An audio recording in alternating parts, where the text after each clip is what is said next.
하나님의 말씀은 마가복음 16장 1절부터 18절까지 말씀입니다.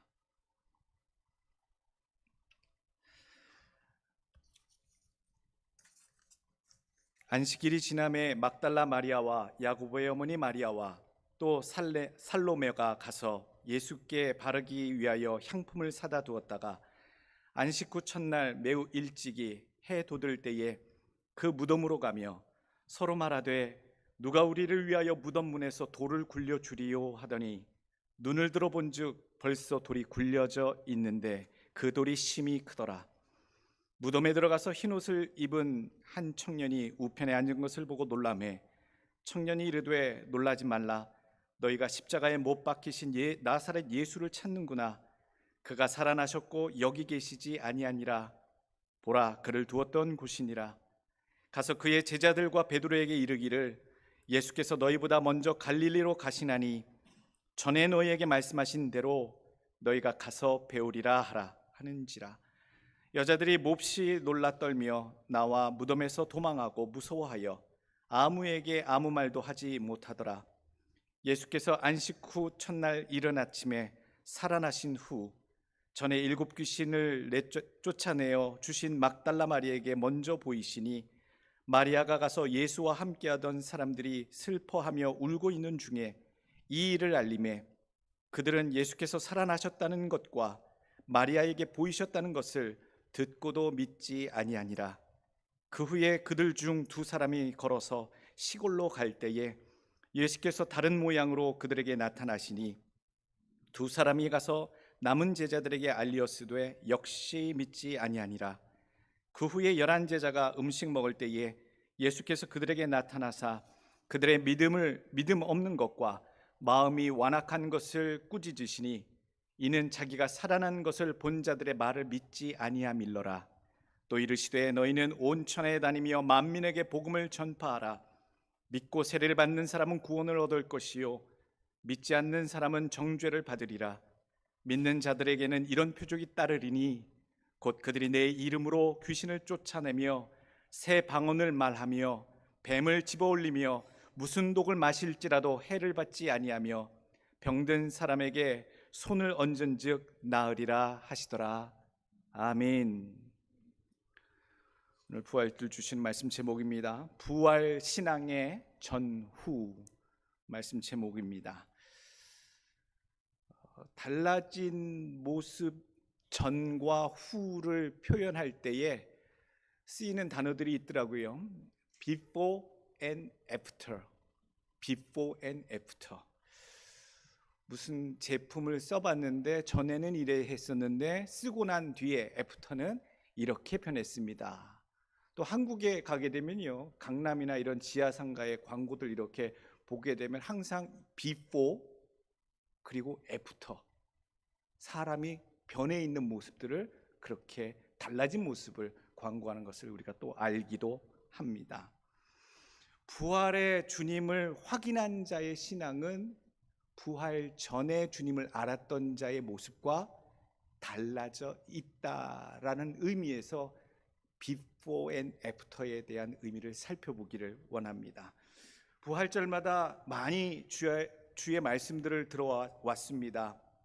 잠자는 자들의 첫 열매가 되신 예수님처럼 잠자는 신앙에서 깨어나셔서 부활된 주님을 바라보는 부활의 신앙을 가진 성도가 되십시오. 매년 부활절마다 요약되어진 설교의 교훈입니다. 틀림이 없어요. 맞는 말씀이에요.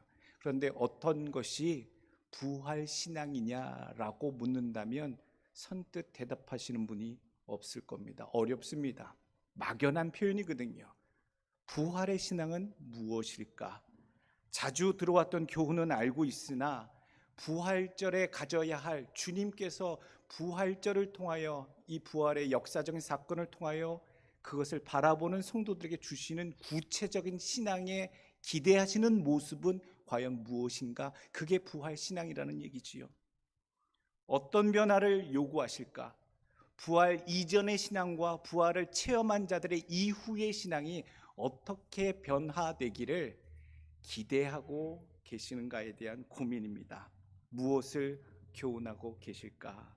오늘 첫 번째 부활신앙에 대한 주님이 기대하시는 교훈이 이것이라 말씀을 드립니다. 예수의 죽음을 보고 멈추는 신앙이 아니라 연속되는 신앙의 고백입니다 라는 얘기지요. 부활신앙은 그렇습니다.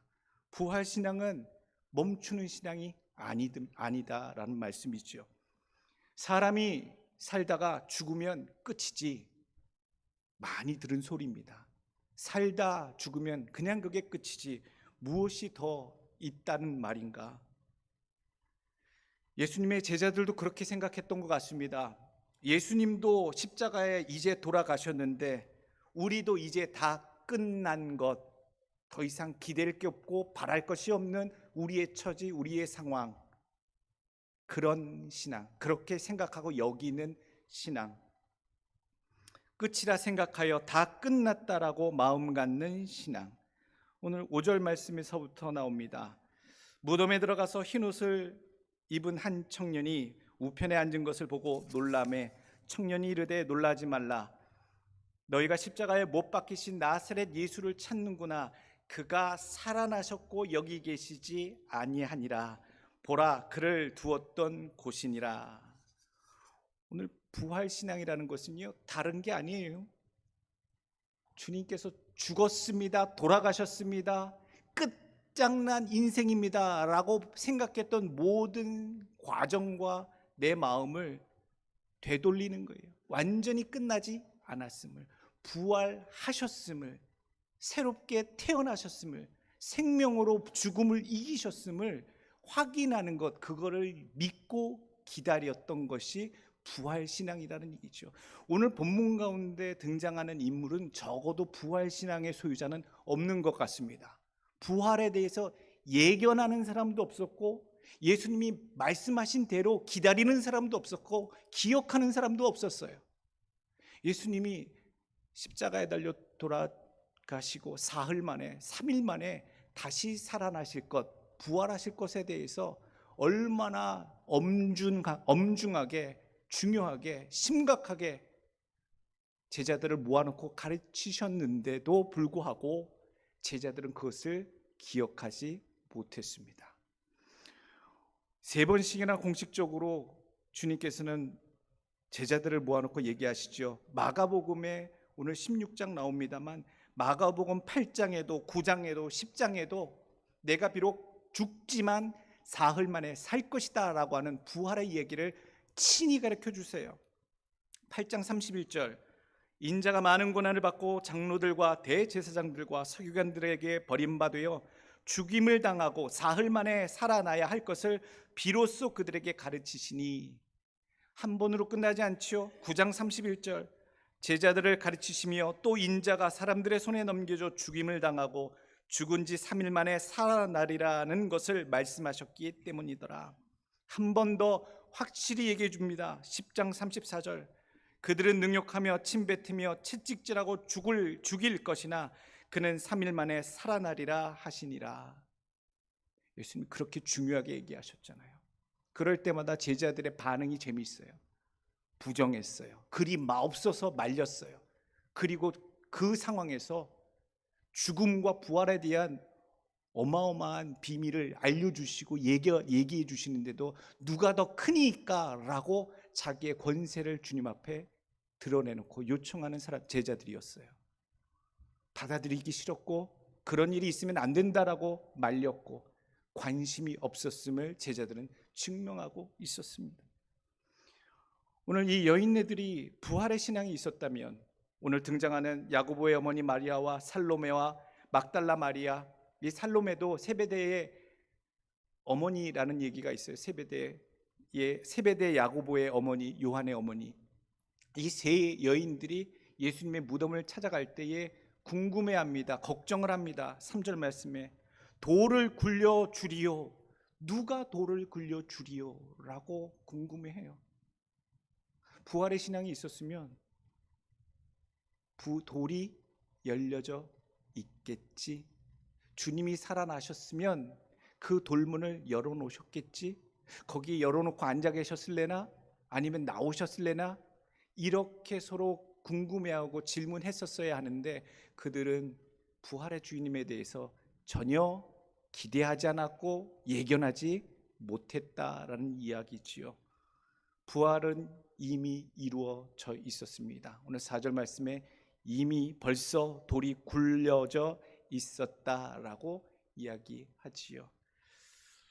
어쩌면은 그런 질문보다도 제자들은 예수님이 돌아가시는 순간, 십자가에서 운명하시는 그 순간에 바로 그 다음을 생각했어야 돼요. 비록 예수님이 가슴 아프게 피 흘리시면서 비참하게 십자가에 지금 돌아가시지만 그분이 말씀하셨잖아.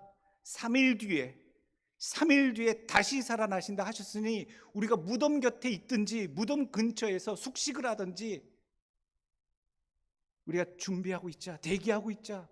주님이 깨어나시고 일어나시는 것을 우리가 기다리리라 라고 바라봤어야 하는 것이 부활을 믿는 신앙이었다라는 얘기지요. 오늘 마태복음 26장 32절에 제자들이 어떤 믿음, 이 여인들이 어떤 믿음을 가지고 있었어야 하는가에 대한 교훈을, 힌트를 주십니다. 그러나 내가 살아난 후에 너희보다 먼저 갈릴리로 가리라. 제자들은 다 도망갔는데 십자가에 달려 예수님 돌아가시는 그 순간서부터 제자들은 원래 갔었어야 돼요. 예수님이 어디서 만나자고 했어요? 우리 어디서 만나? 우리 갈릴리에서 만나 라고 얘기해 주셨잖아요. 약속하셨잖아요. 내가 지금 죽어도 3일 만에 다시 살아날 것이니 우리 갈릴리에서 만나자라고 예수님이 약속을 주셨는데 가지 않았어요. 그것을 기억하지도 못했어요. 그것을 언급한 사람도 없었어요. 왜? 예수의 부활을 어느 누구도 그 말씀하셨던 것을 기억하고 그대로 될 것이라고 예견한 사람이 한 명도 없었다는 사실이죠. 오늘 우리가 말하는, 우리가 이야기하는 부활 신앙이라는 것은요, 부활 그 자체를 믿는 신앙을 이야기합니다.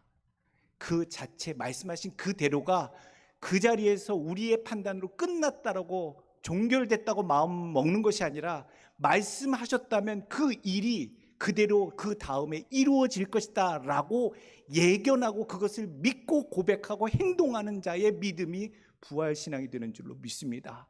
부활하신다고 했으니까, 다시 사신다고 하셨으니까 다시 사신 것을 믿는 자의 고백이 여러분들의 입술 가운데 있기를 원합니다. 그래서 오늘 성경 본문에 나오는 그 여인네들과 제자들의 모습을 보면 문장이 좀 바뀌었어야 돼요. 이들이 부활에 대해서 마음에 두고 있던 자, 예수님의 부활의 말씀 그대로를 받은 자들이었더라면 부활의 예수님이 3일 만에 부활하시니 우리가 다음에 어떻게 조치를 준비하고 만나고 해야 할지에 대해서 이미 그 마음의 표현을 했었어야 하겠구나.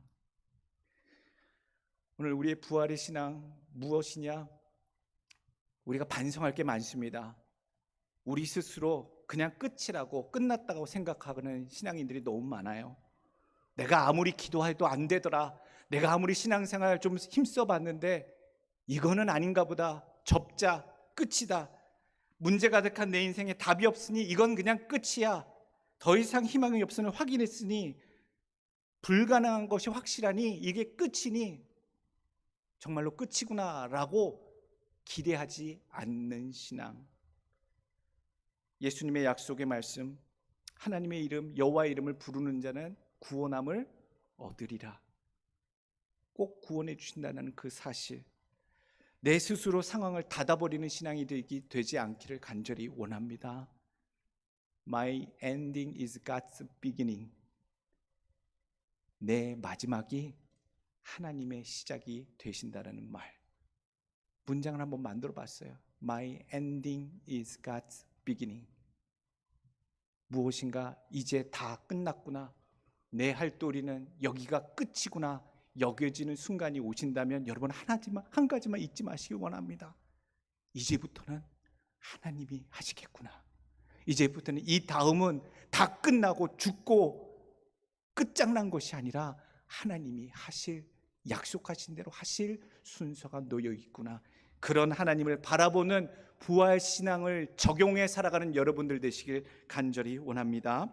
두 번째 주시는 교훈의 말씀은요, 절대 불가한 것을 절대 가능한 것으로 여기는 것이 부활 신앙입니다.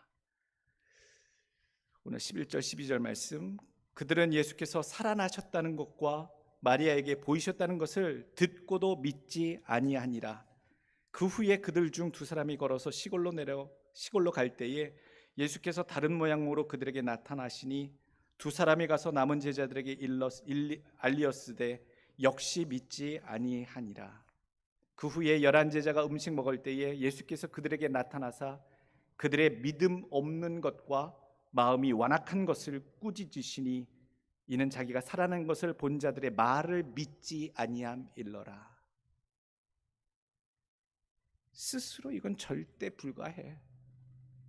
되겠어? 참으로 되겠어? 라고 여기는 그때, 그 순간 너무나도 우린 쉽게 그렇게 얘기하더라고요. 그게 될 것 같아요? 이렇게까지, 여태까지, 지금까지 별것을 다 해봤는데 될 것 같아요? 절대로 안 되죠. 그렇게 하는 건요, 모든 사람이 할 수 있어요. 상황 보면 대충 답이 나오잖아요.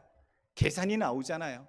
될는지 안 될는지. 사회적인 경험이 있는 자들과 어떤 지식과 지혜가 있는 자들은 대번에 더 먼저 어떤 일의 성패에 대해서 가늠이 바로 된다고요.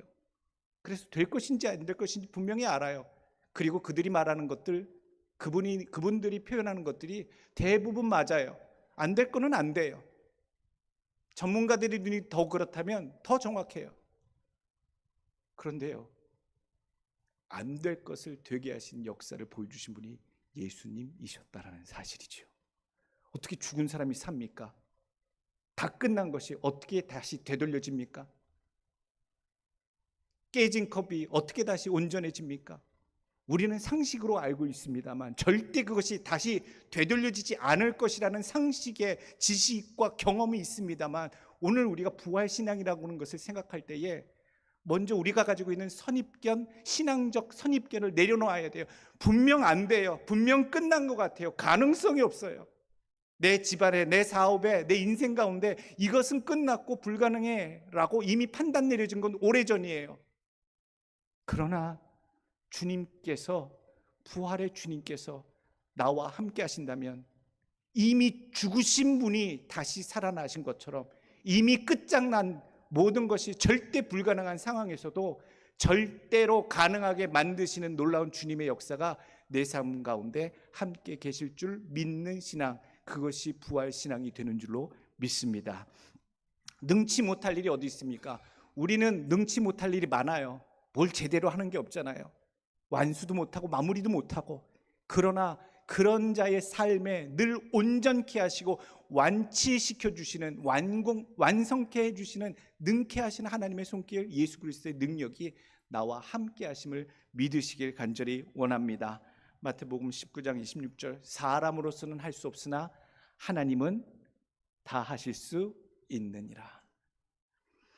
절대 불가할 것을 절대 가능합니다로 고백되어지는 여러분들의 부활신앙 되기를 간절히 원합니다.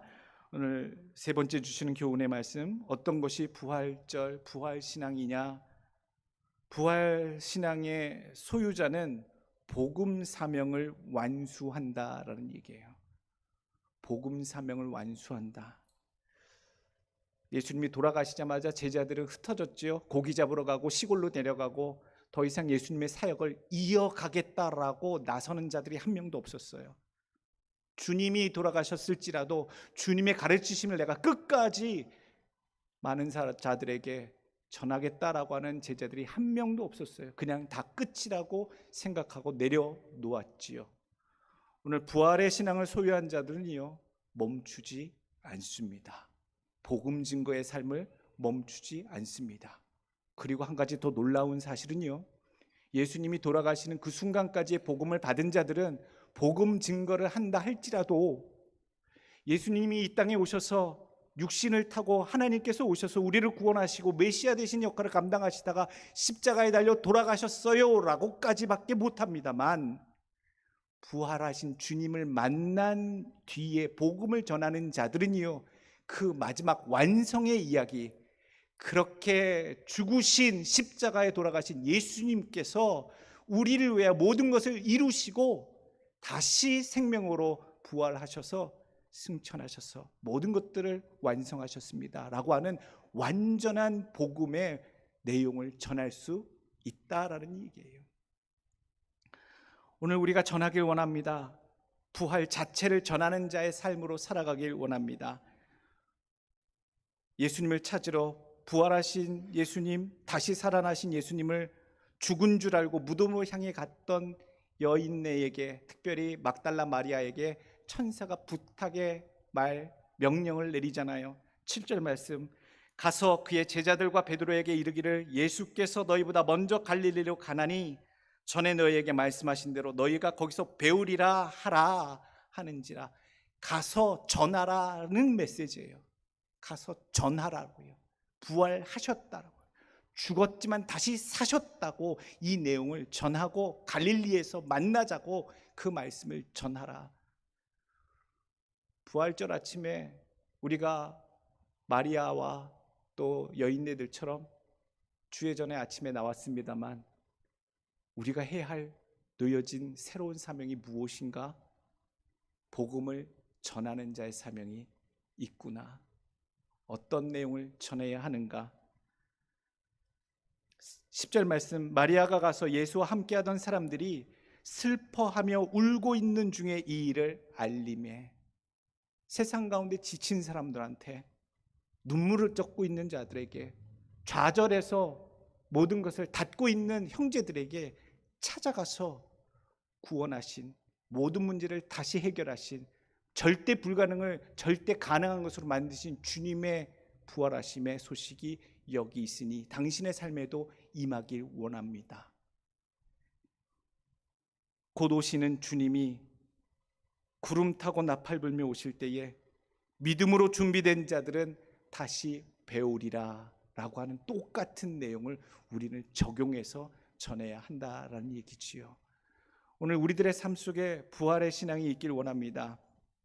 그대로 부활을 믿고 예견하고 전해야 되는 사명이 있었던 것처럼 오늘 우리는 예수님의 부활을 얘기할 필요는 없어요. 이미 부활한 거 다 알고 있고요. 역사적인 사실이에요.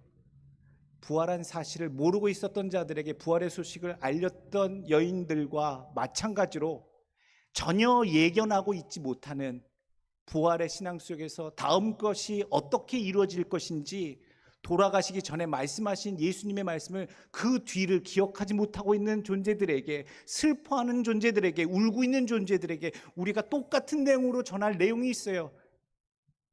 환난 날에, 재앙의 날에, 마지막 날에 주님이 이 땅에 승천하시기 직전까지 남겨두신 우리들에게 하신 말씀, 다시 곧 오실 것이다 라고 하는, 그리고 나팔 불 때에 천사들과 함께 구름 타고 올라간 것처럼 그대로 오시리라, 믿음으로 준비된 자들은 불려 올라갈 것이다 라고 하는, 그런 다시 오신다라고 하는 구체적인 지금 이후에 주님 말씀하신 우리가 예견해야 할 사실에 대해서 복음을 전하는 것, 그것이 부활 신앙을 이어받은 자들의 삶이 되어야 되는 줄로 믿습니다.